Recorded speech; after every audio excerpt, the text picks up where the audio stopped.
இந்த கால பைரவர்கிட்டேருந்து இந்த செப்பலை பாதுகாக்கிறதுக்குள்ளே போதும் ஆயிடுது. வெளியே விட்டுட்டு உள்ளே போய் வரதுக்குள்ளே ஒரு செருப்பை காணோம், எங்கடான்னு தேடி கண்டுபிடிச்சா அதை என்னமோ குத்தி கொலை பண்ணி வச்சிருக்குது. அப்படி என்ன கோவம் தெரியல அந்த செப்பல் மேலே. இந்த ஒத்த ரோசான்ற மாதிரி இந்த ஒத்த செருப்பு வெகு நாளாக வீட்டுக்கு முன்னாடி திஷ்டி போட்டாவே கடந்ததா, இன்றைக்கி அதை தூக்கி கடைச்சிட்டு வேற ஒரு புது செப்பல் வாங்கியாச்சு. இதுக்கப்புறம் இது யாருக்கும் விட்டு தர மாதிரி இல்லை.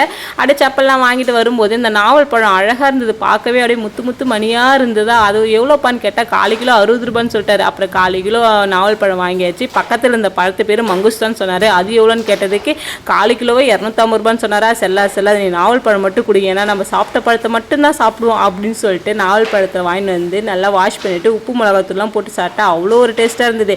என்ன கொஞ்சம் 2 நாளைக்கு குரல் தான் கொஞ்சம் கருக்கு முறுக்குன்னு இருக்கும், வேறு எதுவும் இல்லை, சளி பிடிக்கும், அவ்வளோதான். இன்னைக்கு என்னன்னே தெரியல, நமக்கு அமைஞ்சது எல்லாமே பர்பிள் கலராகவே இருக்குது. செருப்புலேருந்து சரி பழத்துலேயும் சரி எல்லாமே பர்பிள் கலராகவே அமைஞ்சு போச்சு. இன்னைக்கு ரொம்ப நல்ல நாள் நினைக்கிறேன்.